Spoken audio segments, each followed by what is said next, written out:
I thought my faith would make me the perfect parent. That was my plan.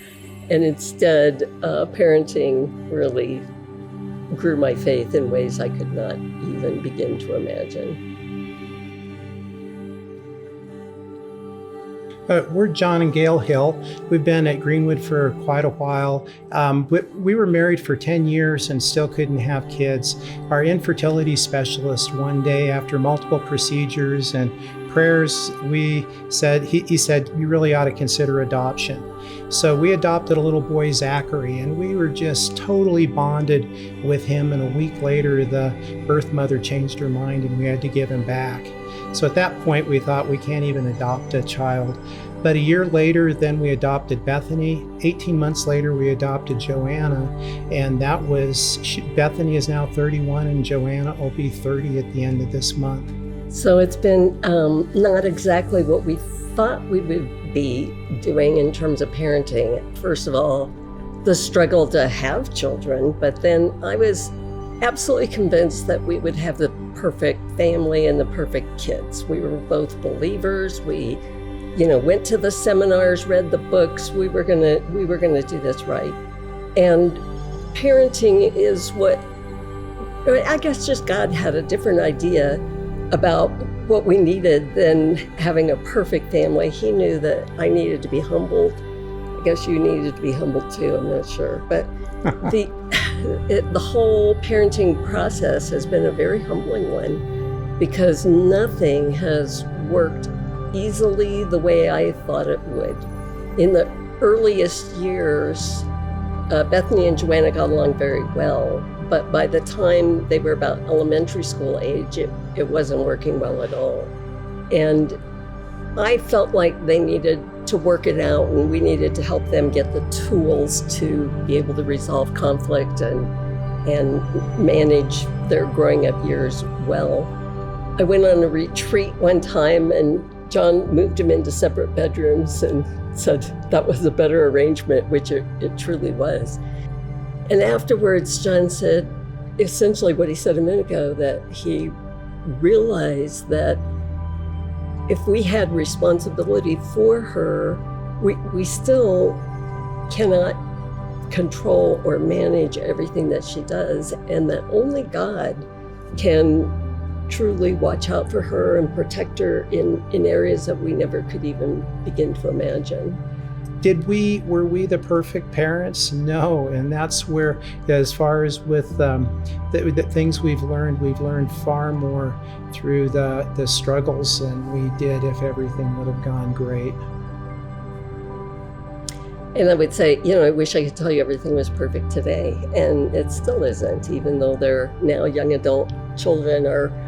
Both of our kids made commitments to the Lord when they were very young. And neither of them have lived it out the way that I expected them to, meaning they didn't follow me. They are needing to choose their own path. And it's been very humbling and very difficult at times. Oh, that's where especially, not Bethany also, but especially with Joanna, that if I had to try to control and protect her myself without knowing there's a God and he's got multiple angels and emissaries out there that are doing his will, it would cause a great deal of anxiety. But knowing that God cares more about Joanna, more about Bethany than I do, it gives me just a sense of release, that when it's not possible for me to keep them safe, I know that somebody else will. That's where I just wouldn't have been able to make it if I didn't know God wasn't a personal and an active God. I would 100% agree with that, and also know that I was so full of myself, so full of pride, I thought I was following God, I really did. But it was by the book and through whatever things I could do, and there was so much Gail in it.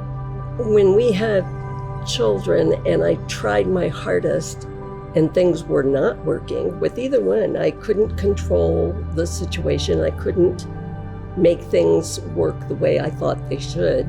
It really brought me to my knees.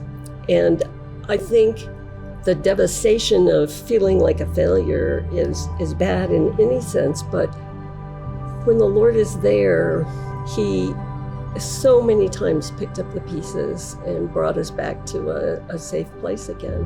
And not only that, but caused our faith to grow, because I recognize that I can't do it. I cannot do it. And my faith is the only way we've been able to get through.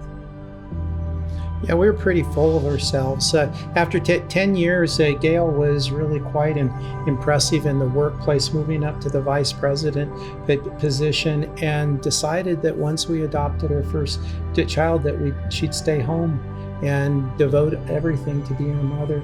So, I mean, we were all in.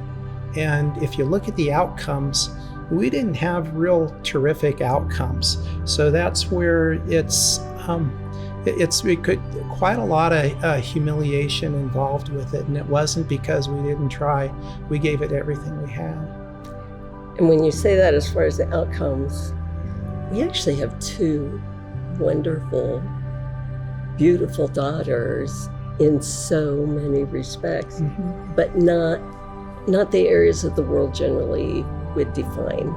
They're more some of the inner qualities and some of the depth that I don't think could ever happen without suffering. Right. Well said.